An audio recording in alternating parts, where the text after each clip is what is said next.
guys. There's another topic I want to talk about, and it's one that is troubling me a great deal, and it's upset me.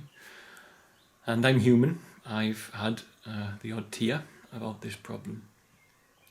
Possibly a tear of frustration rather than sorrow, perhaps. But at present, and this again is a good lesson, that's another reason I want to share this as well, but I want everyone to know who's supporting what we're doing in Tanzania, the mission God has given us there. And I think what I see happening around me is a profound lesson for us all about how God works. Now, because I'm sick for some time, our prayers are not getting answered sometimes, and we are struggling. And I get messages. For instance, I had a message today from the management in Tanzania, who I've left in charge, asking about certain financial problems that we've got, and I said, it's going to have to pray to God. But then when I say it to them, somehow I'm thinking, actually, because I feel to set things up in a good way, praying to God's really not going to help at the moment. And why is that?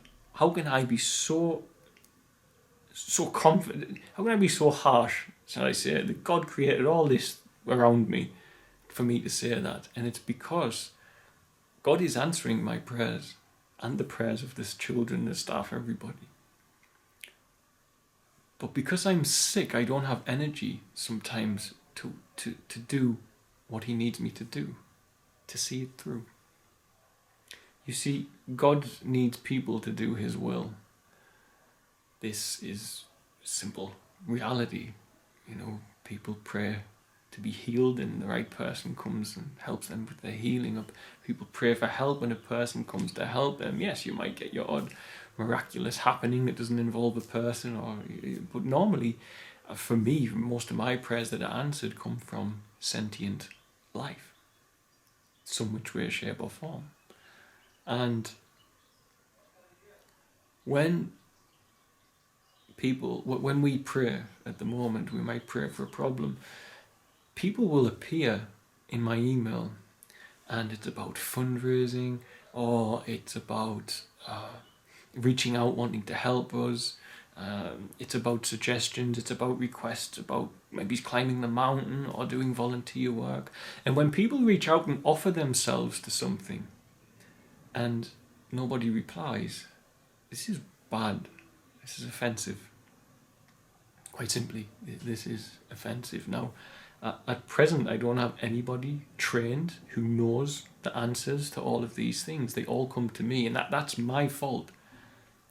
It's my fault. You have to understand that I went into this journey blank from the present moment. I didn't expect my charity to go boom like it did. I was just a guy. A few years ago, in my mind, I was a guy fasting and praying, and then God said, go to Africa. So I'll go to Africa and see what happens. And now I'm here. And I didn't make the structure as well as I should, and that's my failing. It's my failing over the years to not have a backup plan, to feel, I can manage all of that, and just my arrogance, which I've spoken about before. But if I really get real about it, I'm praying to God, and God's like, okay, you need some extra money to pay for the food bills. I mean, it's not long ago I was having a discussion with the accountant that we might have to feed the children maize and beans, just like the impoverished persons around us, nothing but maize and beans. And I don't mean one day, I mean every day, until things get back on top. And this is terrible for some of the special needs children, it's terrible, absolutely terrible. But I pray to God, and then I see people coming through on my email, and they say, hey, I wanted to do a fundraiser or whatever, and I don't reply, and then my brain's so foggy from being sick, I forget, and I look at my notebook and I go, I never replied to that person, and God's trying to answer my prayers, but I'm not taking the step back towards it because I'm sick. And this is a very painful thing, very frustrating thing.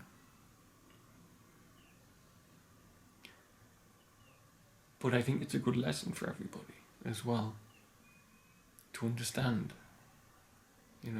procrastination can only stop you from manifesting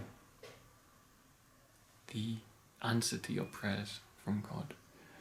And even if that procrastination's been done on purpose or because you're sick, of course you can't help it, but if you're doing it maybe because your carnal mind is addicted to something, maybe your carnal mind is addicted to playing computer games, it's addicted to drinking alcohol, it's addicted to just watching mindless rubbish on Netflix or whatever, and you're not taking any time to reciprocate.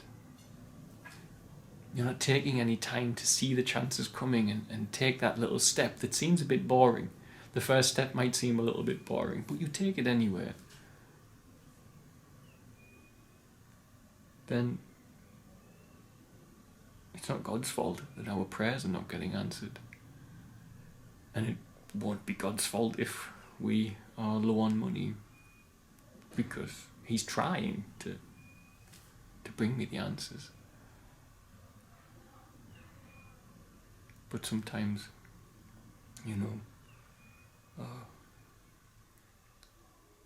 our donations, sometimes people can just go to the website and click donate, and I don't need to be involved in that. But fundraisers obviously are often much bigger. A few $1,000s from a fundraiser can do a lot. And when you've been sick, I've been sick now since October really. There's a lot of emails I've missed. And I know that they are God directing them to us. And once you don't respond to somebody, then naturally you'll be offended. It's natural. And thus, right now,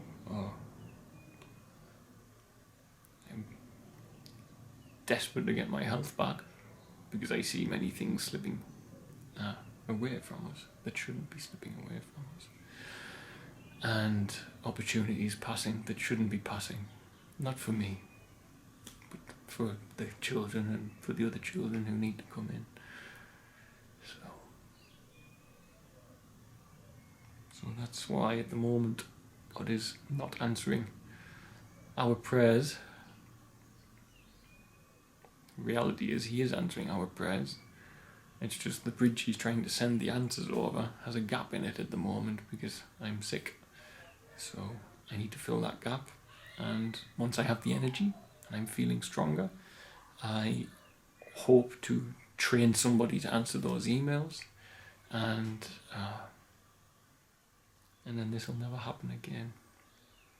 If I'm sick or whatever, then